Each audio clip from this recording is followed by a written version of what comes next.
કેમ છો વિદ્યાર્થી મિત્રો, સ્વાગત છે આપનું મારી ચેનલ એચએસ ટ્યુટોરિયલમાં। આજે આપણે સ્વાધ્યાય 13.1 નો દાખલા નંબર 3 લઈને આવી ગયા છીએ। આશા કરું છું કે અગાઉના વિડીયો પણ તમને ખૂબ જ ઉપયોગી સાબિત થશે અને જે પણ મિત્રોએ વિડીયોને લાઈક ન કરે વિડીયોને લાઈક કરી દેજો અને ચેનલને સબસ્ક્રાઇબ કરવાની બાકી હોય તો ચેનલને સબસ્ક્રાઇબ કરી તમારા બીજા ધોરણ 10 ના મિત્રો સુધી શેર પણ કરજો। વાત કરીએ દાખલા નંબર 3 તો મિત્રો અહીંયા આપણને ભથ્થા તરીકે વર્ગીકૃત માહિતી આપેલી છે અને સાથે સંખ્યાત્મક માહિતી આપેલી છે। એ સાથે આપણને એવું કહી દેવામાં આવ્યું છે કે આ જે માહિતી છે એનો મધ્યક આપણને આપી દીધો છે 18 અને આ દાખલામાં આપણે ખૂટતી આવૃત્તિ જે અહીંયા f તરીકે આપી છે એ આપણે શોધવાની રહેશે। તો મિત્રો જો મધ્યક શોધવાનો હોય કે પછી ખૂટતી આવૃત્તિ શોધવાની હોય, દાખલા ગણવાની મેથડ તમારે સમજી લેવાની છે અને મેથડ પ્રમાણે જ તમારે દાખલો ગણવાનો છે, એમાં કોઈ ચેન્જ કરવાનો નથી। આ થોડા સાદું રૂપમાં એમાં અમુક બાબતોમાં થોડું ધ્યાન રાખવાનું છે, આપણે અહીંયા દાખલો ગણતી વખતે સમજીશું। તો સૌ પહેલા આપણે જે કામ કરતા હતા વર્ગીકૃત માહિતી છે તો જે વર્ગ આપ્યા હોય એ વર્ગ અહીંયા એમના એમ લખી દેવાના છે।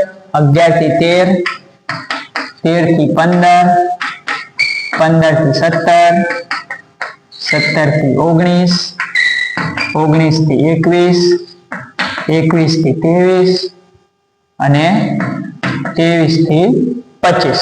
તો જેટલા વર્ગ આપણને આપેલા હતા એ વર્ગ આપણે અહીંયા લખી લીધા। ત્યારબાદ બીજા નંબરનું ખાનું આપણે શેનું બનાવીએ છીએ દર વખતે? આવૃત્તિ એટલે કે fi। તો આવૃત્તિનું ખાનું બનાવીએ તો એમાં જે સંખ્યા આપી છે અહીંયા લખી લો 7, 6, 9, 13, f 5 અને 4। તો હવે વર્ગ લખી લીધા, આપણે આવૃત્તિ લખી લીધી। આવૃત્તિ લખ્યા પછી દર વખતે આપણે શું કરીએ છીએ? આવૃત્તિના ખાનાનો સરવાળો। તો અહીં પણ એ જ કામ કરવાનું છે।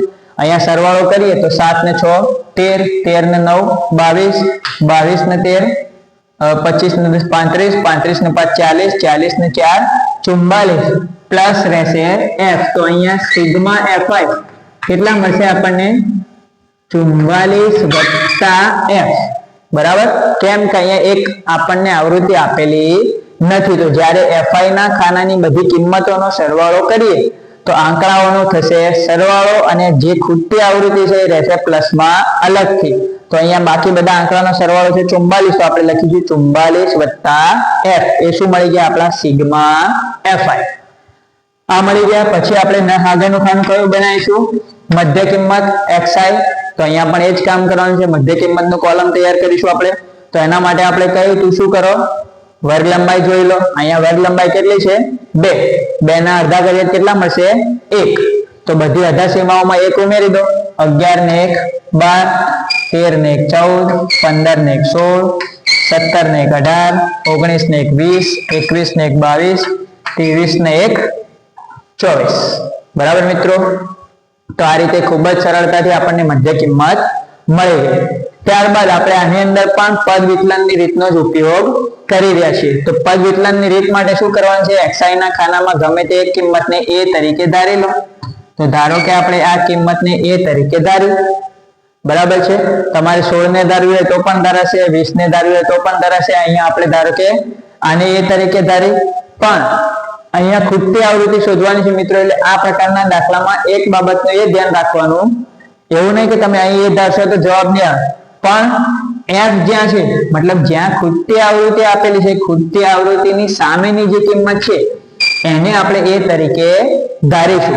કેમ? એ હમણાં આગળ કોષ્ટક પૂરું થશે એટલે તમને ખ્યાલ આવશે કેમ મેં અહીંયા જે ધાર્યો। 18 ને તમારે a તરીકે ધારવો હોય તો પણ ધારી શકાય, તમારે 16 ને a તરીકે ધારવો હોય તો પણ ધારી શકાય, પણ આની સામે ધારીશું તો દાખલો ગણવામાં થોડી સરળતા થઈ જશે। કેમ? એ હમણાં તમને સમજાવો।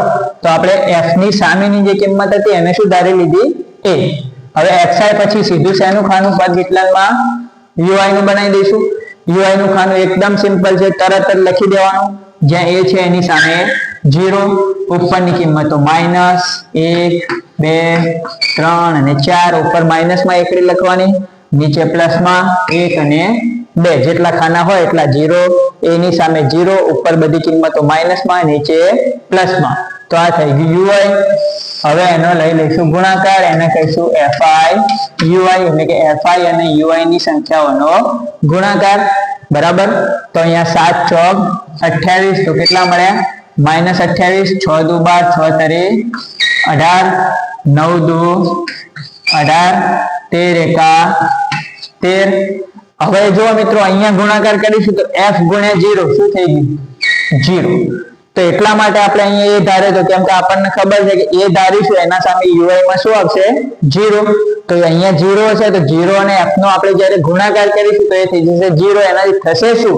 તો જ્યારે સૂત્રની અંદર આપણે સિગ્મા fi ui ની કિંમત લઈશું અહીંથી સરવાળાની, તો એ કિંમતમાં સૂત્રની અંદર f આવશે નહીં, એટલે સાદું રૂપ આપણું થોડું સરળ બની જશે. એટલા માટે આપણે અહીંયા ખૂટતી આવૃત્તિની સામેની કિંમતને a તરીકે લીધી છે. બરાબર. પછી 5 એકા 5 અને 4 દુ 8. આ ખાનું તૈયાર થઈ જાય, એનો સરવાળો એને શું કહીશું? Sigma fi ui. એના માટે આપણે શું કરીએ છીએ? માઇનસ વાળી કિંમતો ભેગી કરી દઈએ અને પ્લસ વાળી કિંમતો ભેગી કરી દઈએ. તો પ્લસ વાળી કિંમતો આપણે જોઈએ તો 8 ને 5 કેટલી થઈ? 13. તો અહીંયા +13 -13 જતા રહ્યા. તો હવે માઇનસ માં શું બાકી રહ્યું? 20. આ ત્રણ કિંમતો તો 20 30 40, 40 ના 48, 48 ના 8 કેટલા થયા? 56, 56 ના 64. તો કેટલી મળી? -64. તો સિગ્મા fi ui નો સરવાળો આપણને મળી ગયો -64. બરાબર છે.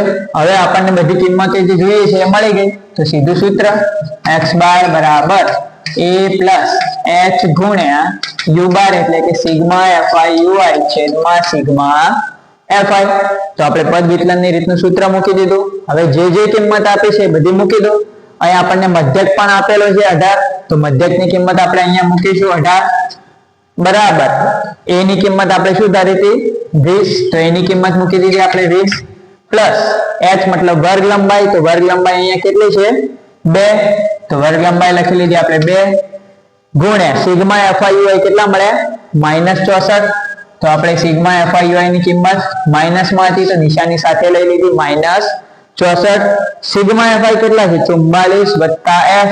તો સિગ્મા fi ની કિંમત આપણે મૂકી દીધી 44 વત્તા f. કિંમતો મૂકી દીધી. હવે આપણે એનું સાદું રૂપ આપીશું. તો સાદું રૂપમાં શું કરીએ? જુઓ, પહેલા 20 આ બાજુ ખસેડીએ તો 18 - 20 બરાબર. અહીં ભાગ ઉડાવી શકાય? ના. કેમ કે આ બંને પદ ગુણાકારમાં છે, પણ એ સરવાળા વાળું પદ છે એટલે અહીંયા 44 અને 2 ના ભાગ ઉડશે નહીં. તો આપણે હાલ એને એમના એમ છોડીએ. આ બંનેનો ગુણાકાર કરીએ તો પ્લસ માઇનસ માઇનસ 64 ગુણ્યા 2 એટલે 60 તો 120 ને 128 છેદમાં 44 વત્તા f. શું કર્યું આપણે? આ 20 ને ડાબી બાજુ લઈ ગયા તો પ્લસ હતા તો માઇનસ થઈ ગયા. આ 2 ને 64 જોડે ગુણ્યા 128 પ્લસ માઇનસ માઇનસ છેદમાં 44 વત્તા f. 18 માંથી 18 - 20 એટલે કેટલા રહેશે? 2 બરાબર. મોટી સંખ્યા માઇનસ હતી એટલે રહેશે 20 માંથી 18 ગયા તો 2 અને નિશાની મોટાની એટલે -2 બરાબર. અહીંયા કેટલા રહ્યા? -128 છેદમાં 44 વત્તા f. હવે આ જે 44 વત્તા f છે એને આપણે આ બાજુ લઈ જઈએ. આ -2 હતા એને છેદમાં લઈ જઈએ, મતલબ પદની અદલા બદલી કરી તો 44 વત્તા f અહીંયા છેદમાંથી ઉપર આવી ગયું. -2 અહીંયા ગુણાકારમાં હતા એ ક્યાં જતા રહ્યા? ભાગાકારમાં. બરાબર. તો અહીંયા ભાગાકારમાં જતા રહે પદ. હવે આ બંનેનો ભાગ ઉડાડી માઇનસ માઇનસ જતું રહ્યું. 128 ને 2 વડે ભાગો તો કેટલા આવશે? 64. તો અહીંયા શું થઈ ગયો આપણો ભાગાકાર? આ બંનેનો ભાગાકાર કરે તો માઇનસ માઇનસ જતું રહ્યું. 128 ને 2 ભાગ્યા તો કેટલા રહ્યા? 64. તો આ પદ મળી ગયો આપણને. હવે f એમના એમ રાખીને 44 પેલી બાજુ ખસેડીએ તો f બરાબર 64 માઇનસ 44. 44 પેલી બાજુ ગયા તો પ્લસ હતા તો શું થઈ ગયા? માઇનસ. તો f બરાબર કેટલા મળી ગયા? 20. તો ખૂબ જ સરળતાથી મિત્રો આપણને ખૂટતી આવૃત્તિ મળી ગઈ કે ભાઈ ખૂટતી આવૃત્તિ 20. આ દાખલો પરીક્ષામાં ઘણી વખત પૂછાયેલો છે. તમે નવો વિડીયો એક વખત ફરીથી ચલાવીને સાથે સાથે ગણજો અને ખ્યાલ ના આવે તો 2 વાર 3 વાર ગણીને અને 2-3 વાર જોઈને એને સમજવાનો પ્રયત્ન કરજો. ઈઝી દાખલો છે. એકવાર મેથડ આવડી જશે તો પછી સરળતાથી તમે આ દાખલો પણ ગણી શકશો. ફરી મળીશું નવા વિડીયોમાં. નવા ટોપિક નવા દાખલા સાથે. ત્યાં સુધી જય હિન્દ, જય ભારત.